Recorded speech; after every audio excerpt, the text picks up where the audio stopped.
Uvacha Savai Swayambhuva Samrat Riya Putra Swayambhuva Pratilabhya Priyam Patni Kim Chakhara Tatho Mune.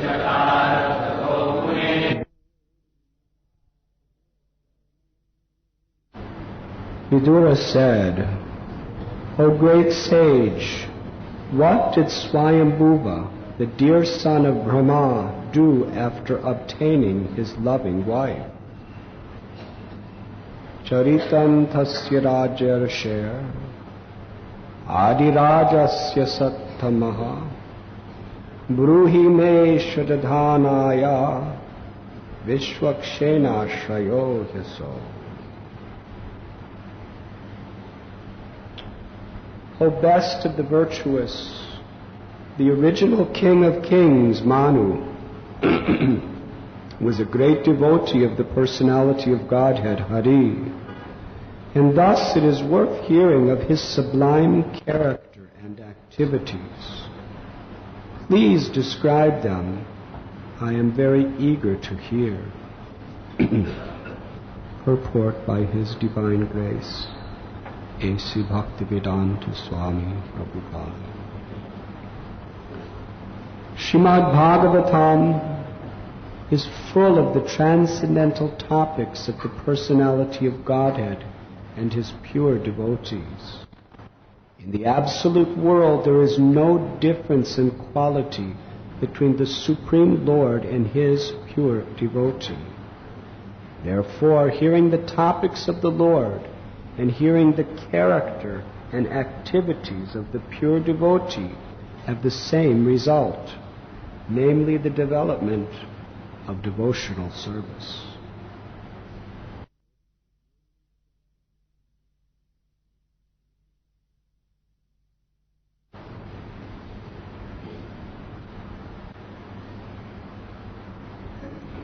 Vidura has approached Maitreya Rishi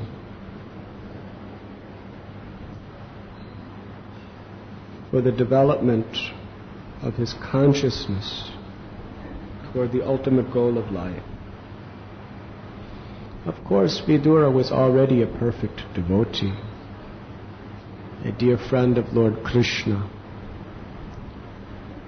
Yet, the nature of a great Vaishnava is to be very humble and to never think that one is great. Great Vaishnavas are always eager to receive the mercy and blessings of superior personalities. In fact, Vidura apparently had a much more intimate relationship with Krishna than Maitreya Rishi. Krishna instructed Maitreya Rishi, but for Vidura, Krishna would allow him to massage his feet, allow him to feed him. He was a very dear servant. But the devotees of the Lord, when they are actually filled with the mercy of Krishna, they reveal the innermost nature of their hearts, which is very humble, very sincerely eager to receive the mercy of Krishna and Krishna's devotees. Vidura's inquiries from Maitreya Rishi are not just a show. They are genuine and sincere. They are coming from the core of his heart. Otherwise, why the great Acharya Shukadev Goswami Maharaj is spending so much of his narration describing this genuine exchange of transcendental devotion between Vidura and Srila Maitreya Rishi? The topics of the devotees of the Lord is non-different than the topics of the Lord himself. This is being explained here by Shukadev Goswami, Sutta Goswami, and Vidura. That a devotee of the Lord keeps Krishna always in the center of his or her life. Therefore, their life is a pastime of Krishna, being enacted along with his devotee. You cannot separate Krishna from his devotees, and you cannot separate the devotees from Krishna. There is an eternal bond of affection between them. When Krishna left Vrindavan, he told the Brijvasis in a message that he sent back with Uddhava, actually, I never left Vrindavan. I cannot possibly leave Vrindavan. Your love has conquered me. I have apparently, in a physical state, left for Mathura, but actually, my heart is with you. My heart can never ever be separated from you. And my real presence is my heart. The true personality of myself is living within your hearts and living within the groves of Vrindavan. It is an expansion of myself that has left. In fact, Srila Sanatana Goswami describes how Krishna explained he only left Vrindavan because he wanted to increase the ecstasy of the unity of love between he and the residents of Vrindavan. Because when he was gone, the devotees would experience the remembrance of him all the more intensely. And in this way, they would increase their love and their service to the Lord, and Krishna was right there within their hearts accepting that service. So for the pure devotees, there is no question there can ever be separation from Krishna. And similarly, for Krishna, there's never separation from those devotees who have surrendered their lives to him.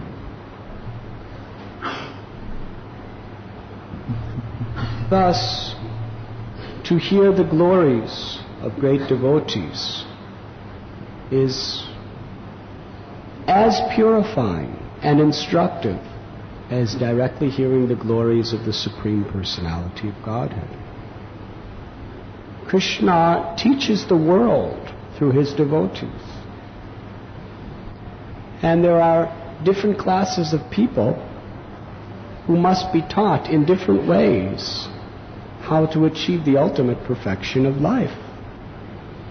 And therefore Krishna, through varieties of devotees who live in various lifestyles, Krishna teaches the world how to become perfect through his various avatars. Just like we read of Kolavecha Sridhar. He was very simple, very poor man.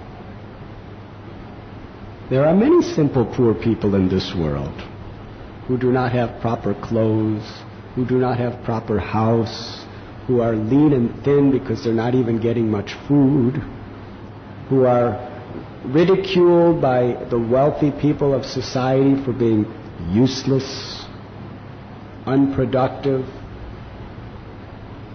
Yet Kolavecha Sridhar demonstrated by his example, or should we say the Lord revealed through him, how one could be the absolutely most perfect human being and Vaishnava.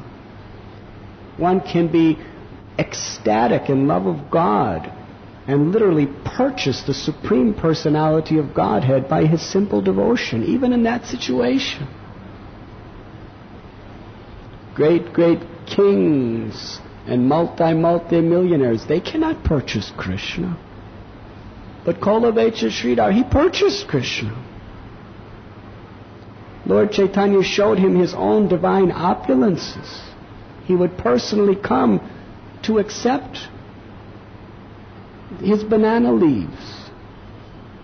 Every day Chaitanya Mahaprabhu ate off the banana leaves given by Kolavecha Sridhar. Every day he would eat the pumpkin or squash that grew wild on the thatched grass roof of the home of Kolavecha Sridhar. And before Sri Chaitanya Mahaprabhu left the world of Navadvip to take sannyas, the last thing he ate was a preparation made of that squash. It was made into sweet rice by Sachimata that Kolavecha Sridhar gave him. So the Lord taught through him how one can be so simple and in such a poverty-stricken condition and yet not be greedy, not be eager for anything but devotional service, and be worshipped even by the greatest rishis, sages, and Vaishnavas. He taught through the life of Ramananda Rai how you can be a great, big politician, very learned scholar, even do so many activities, but still be such a great devotee of the Lord. In this particular chapter, Vidura is very interested in hearing about Swayambhuva Manu, because of what Krishna revealed through the example of Swayambhuva Manu. It is said, Mahajano yena gata sapanta. One can achieve the ultimate perfection of life only by following in the footsteps of the Mahajans. There are 12 primary Mahajans. And anyone who follows in the footsteps of the Mahajans, we can follow in their footsteps and achieve the ultimate perfection of life.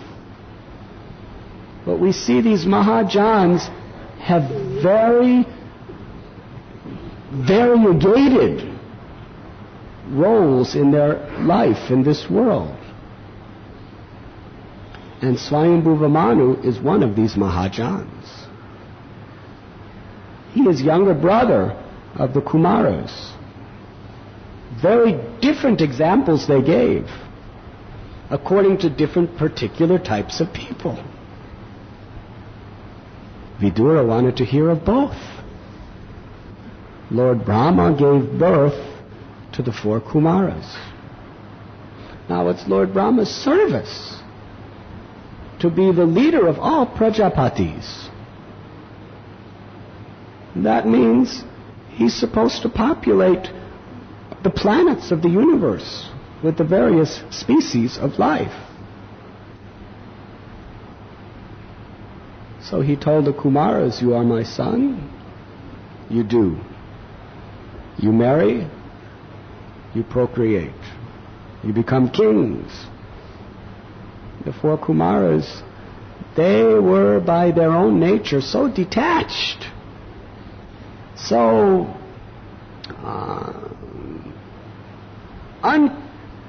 unconcerned with anything except fixing their mind on the absolute truth.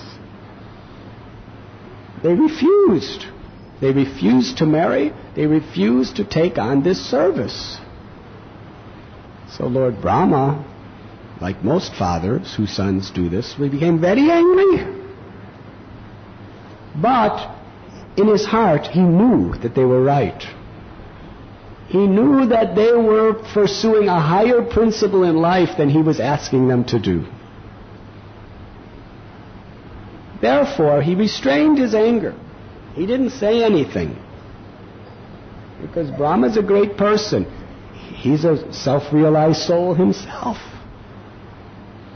So knowing that the 4 Kumaras were very, very highly realized soul pursuing the ultimate perfection of life, he understood they are right. But still, they're not helping me in my service. So he restrained his anger, and in the process of restraining his anger, that came out. That anger was released from between his eyebrows in the form of Rudra, or Lord Shiva.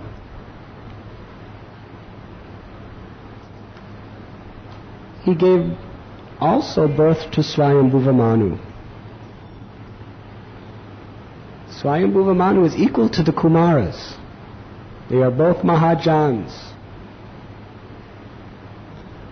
Brahma asked Swayambhuva Manu, please get married and help me procreate society and be king. Swayambhuva Manu was so humble. He said, yes, my father, of course.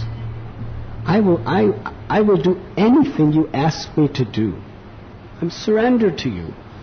Whatever you want, I will do, my father.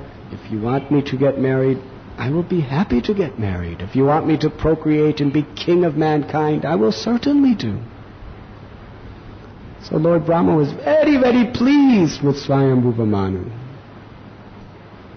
who was married. But then what was his example? He was not just an ordinary father and husband and king.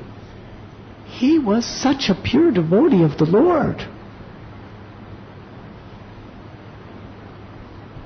He was exactly what Brahma wanted him to be. Brahma didn't want him to be getting married and just be a grihamedi, just materialistic person enjoying life in this material world. Brahma wanted him to get married and be a perfect example of grihastha in Krishna consciousness and be an example for the whole world to follow, to be a Mahajan.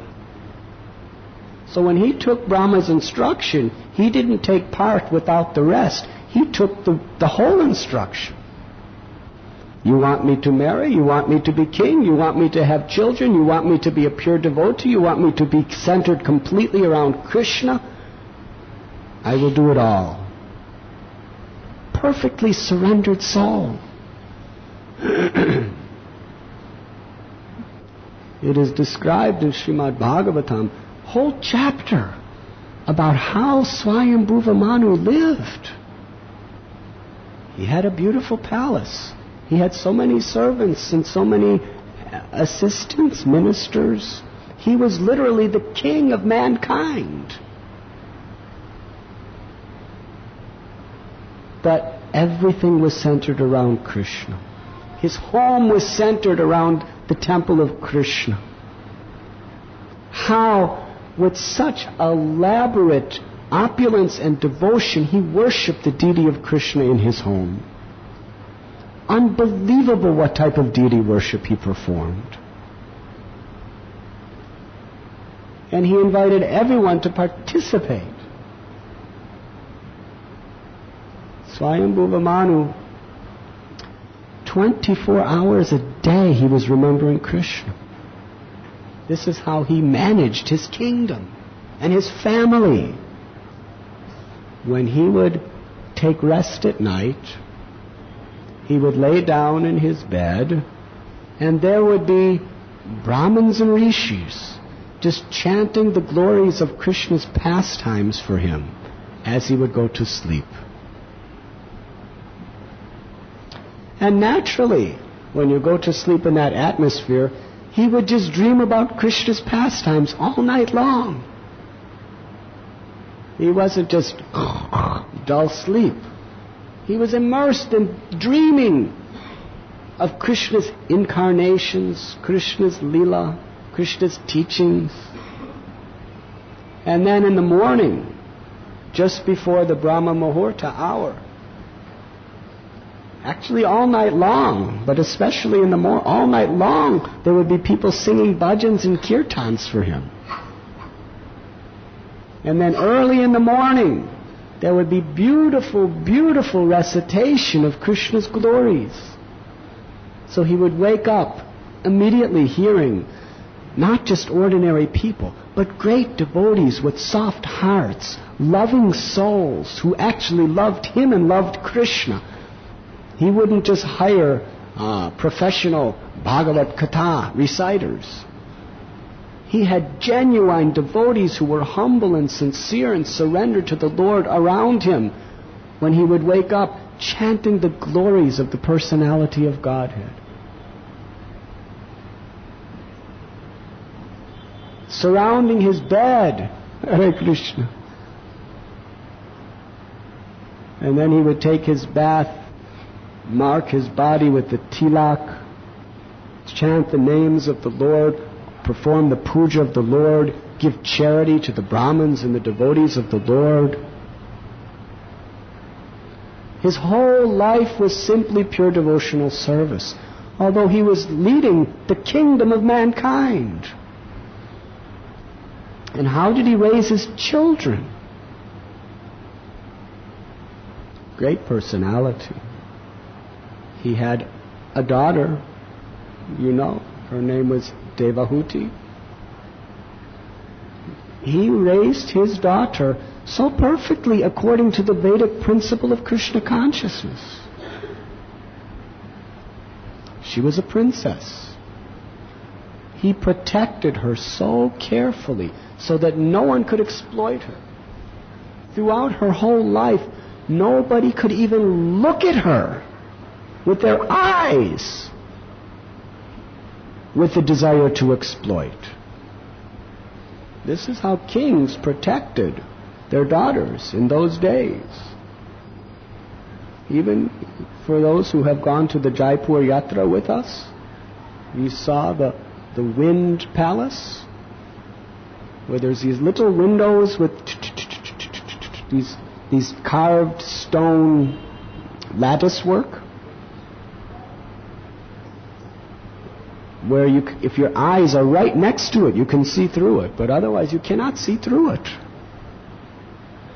So these were Vaishnav kings in Jaipur. They were actually the ones that protected the deities of Vrindavan. They worked so hard to go to Vrindavan to get these deities to come to Jaipur to protect them from Aurangzeb, the great Mughal ruler, who was trying to destroy everything that was sacred in Vrindavan. But in this wind palace, it is described, this is where the princesses, when they wanted to look and watch a procession that was coming down the main road or see the street, they would look through that so no one could see them. Hare Krishna. Why? Because even if a person looks at you with lust in their eye or another exploitative purpose, it's polluting. Today, ladies like to decorate themselves in such a way just so that men will look at them with lust in their eyes and exploit them. But actually they're being contaminated by that association. When a person looks at you, their energy is coming right into you. Bzzz. If somebody looks at you with compassion, actually you benefit greatly. If someone looks at you with a blessing, you get great blessing. If someone's looking at you with lust, they're actually polluting your heart by their very glance. So this is how fine and complete a father was in the Vedic system, to protect his daughter from any type of exploitation. What to speak of how the father behaved and the mother behaved before their children, so that there was no question that they could have any other consciousness than pure consciousness, Krishna consciousness. A man and a woman would never, ever, ever have the slightest tinge of sense gratification before their children. Their children would just see them worshiping Krishna and doing seva. And their children, they grow up with such a pure heart. That is protection. Where are those days today? Prabhupada said we send our children to schools, and God knows what happens to them in their schools. What they're educated is one thing, but what is the association? What type of glances? What types of environment? So we can understand how the Vedic culture was so very refined and high in its perfect spirituality. We cannot imitate that in the cities today. But we can try to follow in the footsteps of these great persons as far as possible. So Devahuti was completely protected. Swayambhuva Manu was multi-billionaire. He was so wealthy. You cannot even calculate. He was the king of humanity.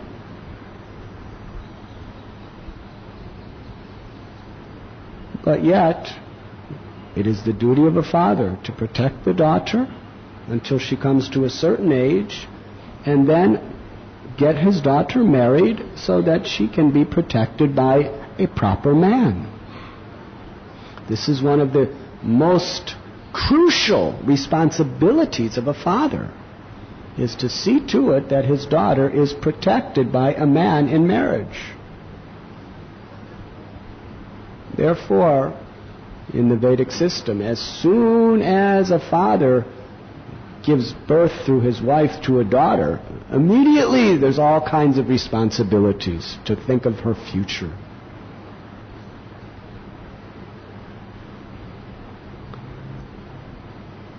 And the whole conception of dowry is nothing like it is today. Today there's these forced dowries and people burning each other because they don't get proper dowries. And it's complete perversion. The concept of dowry in the Vedic times was so spontaneous and so full of love and affection that the father's giving his daughter to another family to take care of out of affection for his daughter. He wants to show appreciation for this family, for accepting her, for protecting her for the rest of her life. Therefore, he gives all sorts of wonderful, wonderful wealth and gifts to that family as a gratitude for accepting the responsibility of the daughter, and also to help them to maintain the daughter. It's not a cheap thing to maintain a woman, as most of you may know. When you have a Mataji in your house, it's not always so easy. You have to provide food, you have to provide clothing, you have to provide a place, you have to for the whole life. It's not that the father's just dropping a burden on the family. Take my daughter, she's yours. She's your problem now. No, this is my precious daughter. She's so dear to me. I want to help you in maintaining her throughout the life. This is my love for her and my gratitude to you. So take this. Take the best that I have with her. It was love.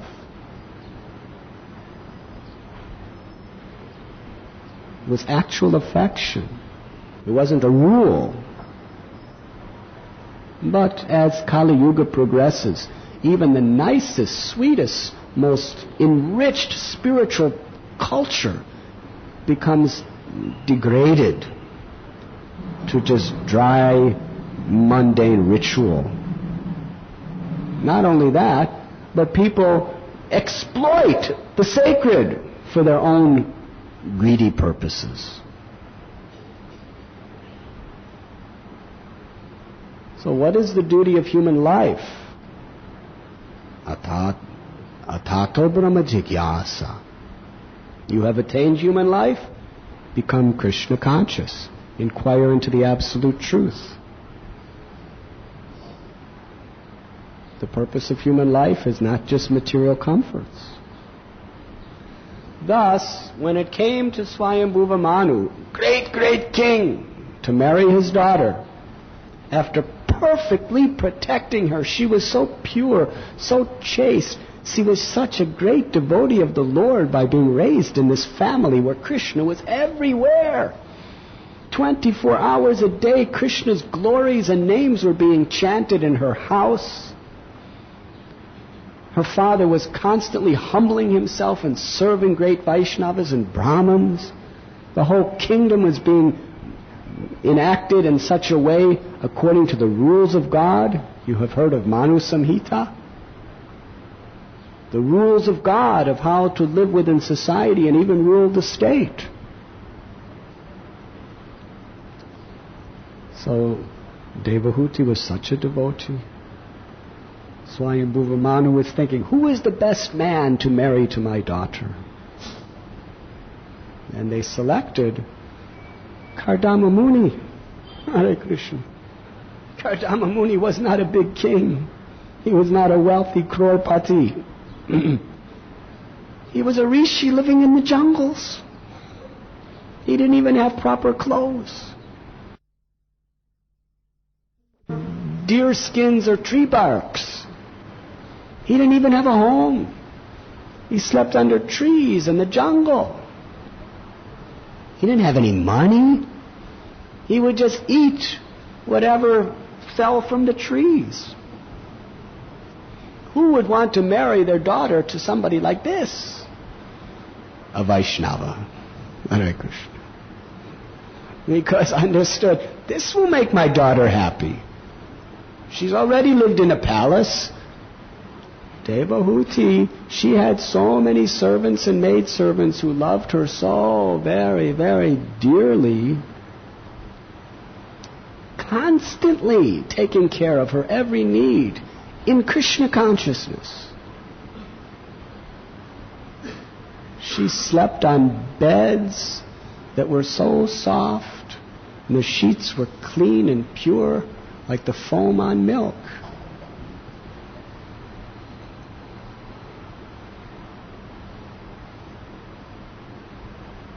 But it was Lord Krishna's desire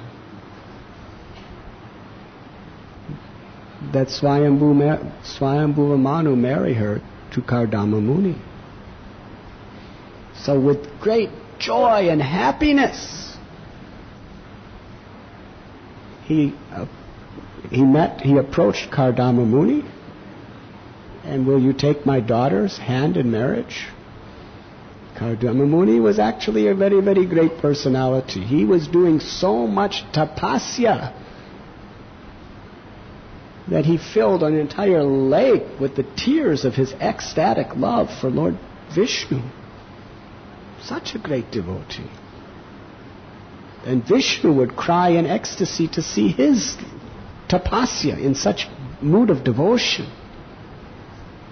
This was Satya Yuga, where the Yuga Dharma was tapasya and meditation. So he accepted Devahuti as his wife. And later on we know that she gave birth to Lord Kapila Dev, avatar of the Supreme Personality of Godhead. So this is what kind of grihasta Swayambhuva Manu was. And he had two primary sons. The eldest was Maharaj Uttanapada. Because he raised his children in such pure Krishna consciousness, Priyavrat was the eldest son. But when it came to Swayambhuva Manu wanting to turn the kingdom over to his children, it's not like the kings today, where you hold on to it to the fag end of your life. We're reading in America, in the news, how the president, he made some mistakes, obviously. But he's not willing to let go of that position because he's too much attached. He's attached to the money that comes with it throughout his life, and he's willing, and the ego of remaining there until his term is finished. Whatever. I cannot judge him. But one thing we know is he's very attached to staying in his post. And in Japan, there were emperors of Japan just in the recent years, and they, like in their 90s, late 90s, and the people were just frustrated. Get out, get out. Let somebody who knows what they're doing get in. And they had to practically rip him out. They had to have riots and everything. But the kings, like Swayambhuva Manu, they're Vaishnavas. They're not attached to being king. They're not attached to their opulence. They're just attached to serving Krishna. And as soon as anyone is qualified within their family to take that position, they give it to them. And generally, they just go into the forest to do tapasya by their own free will. So Priyavrat was the eldest son. But he was like the Kumaras. He did not want to get married. He did not want a kingdom. He just wanted to chant and think about Krishna constantly. His guru was Narada Muni. Narada Muni made many young people into great renunciates, as we know. So he went to the top of a big, big mountain. And he had his father's blessings. Yes, if this is what you want, you go. Such a father. And he was up there with Narada Muni just performing his bhajan and his sadhana. And his younger son, Uttanapada, he took the kingdom. Swayambhuva Manu was very responsible. He understood someone has to do this service. So he trained Uttanapada to be such a good king. And who was Uttanapada's son? Dhruva Maharaj. This is what kind of dynasty Swayambhuva Manu created. Due to the force of his bhakti, his humility, his service attitude toward Krishna and every living being, his grandson was the great Dhruva Maharaj.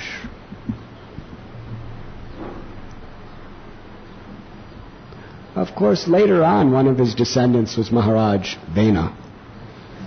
So no matter how good you do, still, you cannot be attached.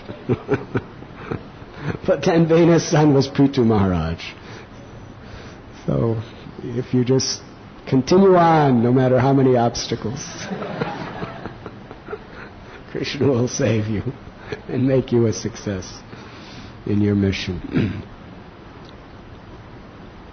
So Uttanapada, Dhruva Maharaj, and so many descendants, but at a certain point, after Maharaj Prachini Barhishat, a great king, who became a surrendered soul due to the mercy of Sri Narada Muni, there was no more descendants of Maharaj Uttanapada. So Swayambhuva Manu personally went to the top of that mountain and requested Priyavrat, I know you want to be a renunciate. No doubt. It's very nice. I gave all my blessings to you. But there's a need for a king. And we require you. So you please come down and be king. Priyavrat had no inclination at all. He was very happy living in Narada Muni's brahmachari ashram. In the top of the mountain. He had no inclination at all. But Swayambhuva Manu, he was not asking because of some attachment. He was asking because of his love for Krishna and his love for his son. He understood this service must be done. It's a valuable service to Krishna. It's his desire. And ultimately, the perfection of life is to put aside our own personal desires for the higher desire of Krishna. So Swayambhuva Manu was preaching in this way. However, it wasn't easy because Narada Muni was on one side and Swayambhuva Manu was on another side, and they're both Mahajans. And it said, Mahajano yena gatasa panta. You have to follow in the footsteps of Mahajans. So here's two Mahajans. One's a renunciate and one's a grihasta. One's encouraging you, go on hearing and chanting in the renounced order of life, and the other is saying, perform your seva in pure devotional service with your wife and your children and be a king. So you have to follow in the footsteps of Mahajans. So which Mahajan? This difficult situation. So, just to make the vote more convincing, another Mahajan came. Lord Brahma. He was not only Mahajan, but he was the guru for Narada Muni and Swayambhuva Manu, as well as their father. So when a superior Vaishnav comes, immediately there is humility.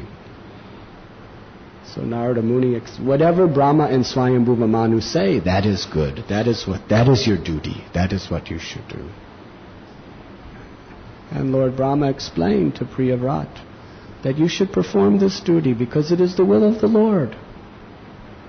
You do not have to be afraid. What will happen if I get married? What about house? What about being a king? Many complications. It's quite simple living on a mountain and just doing your bhajan.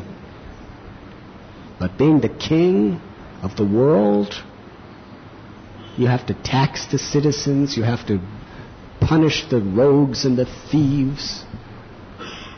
You have to have armies and soldiers to protect from enemies. You have to make laws and enact laws. You have to raise family. Very, very important service. The king was responsible for every praja, every living entity within his kingdom.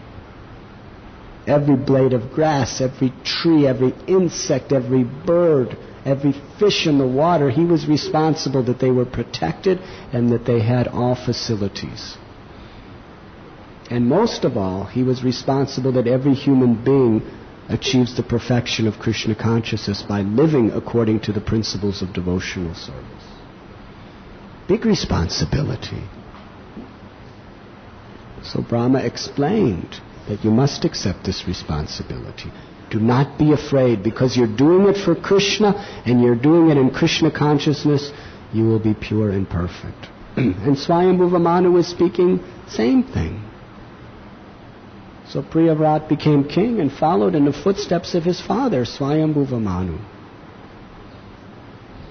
He became such a great, great personality.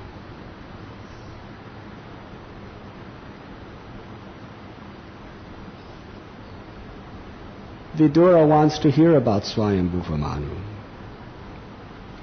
Vidura already renounced everything of this world. He already left his home. Krishna left the planet by this time. Yes? He's already renounced everything. But yet he wants to hear the pure devotional service of this great king and grihasta, Swayambhuva Manu. He's eager, longing to hear more and more and more. Because it is the story of Krishna. The story of the intimate, loving reciprocation between Krishna and his devotees. Srimad-Bhagavatam Amalam Puranam. It is the spotless Purana. Srimad-Bhagavatam is only speaking of undivided, unalloyed surrender to Krishna in the mood of pure love. That's all. There's no other subject of Srimad-Bhagavatam. Therefore, we are very, very eager to hear all these wonderful stories.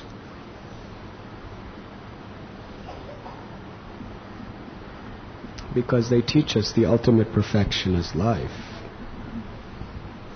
Srila Prabhupada's purport is very beautiful. Srimad-Bhagavatam is full of the transcendental topics of the personality of Godhead and his pure devotees. In the absolute world, there is no difference in quality between the Supreme Lord and his pure devotee.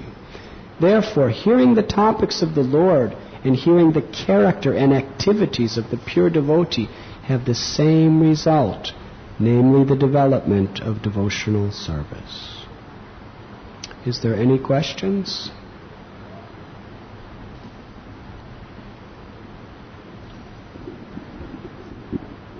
Hare Krishna.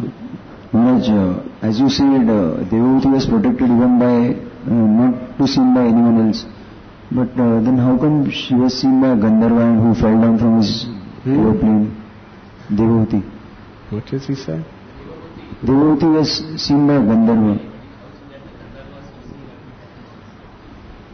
That was beyond Swayambhuva Manu's control.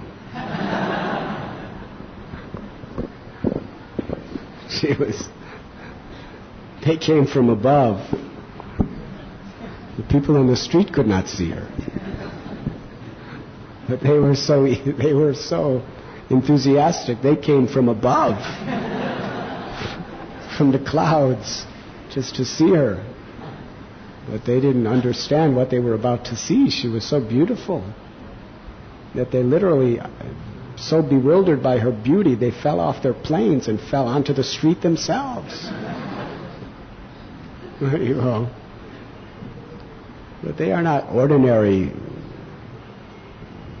low-class people. They are demigods. Hare Krishna.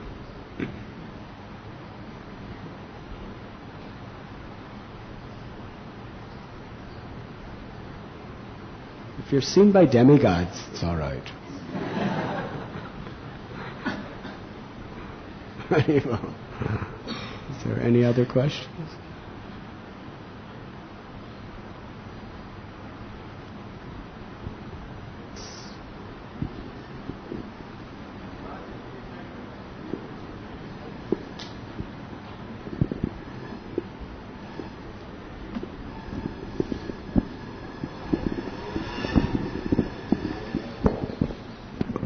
Hare Krishna. Maharaj, you were explaining about the gopis' love for Krishna and how they were lamenting and totally crying, weeping when Krishna left them for Mathura, and he didn't even return after killing Kamsa for hundreds of years. So they were totally lamenting on Krishna's separation. We also hear that Krishna reciprocates as according to our desire as you approach him. So gopis wanted Krishna all the time to be with him then. But Krishna, he did not care to their reciprocation. He was away even after hundreds of years after the killing Kamsa. So he did not come to Vrindavan after from Mathura. So can you explain how is this? He reciprocated perfectly with the desire of gopis. The gopis wanted to serve him and please him with their life and soul. And within the heart, he reciprocated with them, and he was ultimately pleased by the gopis. That was their desire. Their desire was not their own sense gratification. The only reason they were in such separation from Krishna is they knew it would please Krishna to be in that separation, because it's such an intense expression of ultimate love. Their desire was not to enjoy Krishna. Their desire was to please Krishna. And in that separation, they pleased him even more than when he was there. Because the intensity of their one-pointed focus of devotion was constantly fixed in remembering him, serving him. Such an ocean of love was being offered to Krishna. Therefore, Krishna perfectly fulfilled their desire. And he was personally there to reciprocate with those desires. Krishna left Vrindavan to increase the service of the gopis and the Brijabasis. He left Vrindavan to further fulfill their desires, to love him and to serve him.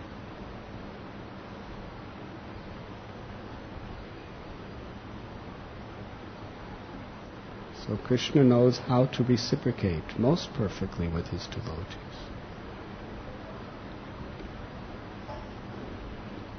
When Krishna was in Dwarka, he told Narada Muni that if I go back to... There's no reason to go back to Vrindavan, because in their separation, the Brijbasis, their love has reached such an ultimate perfection that it can't get any higher.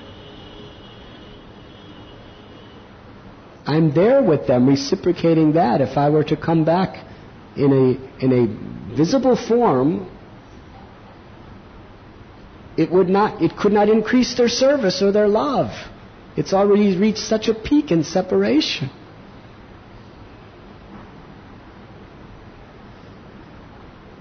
But actually, Krishna was visible.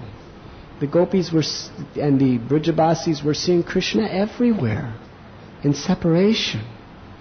They were remembering him in everything, in separation. And wherever they would remember him, wherever they would see him, Krishna was there, reciprocating in that form.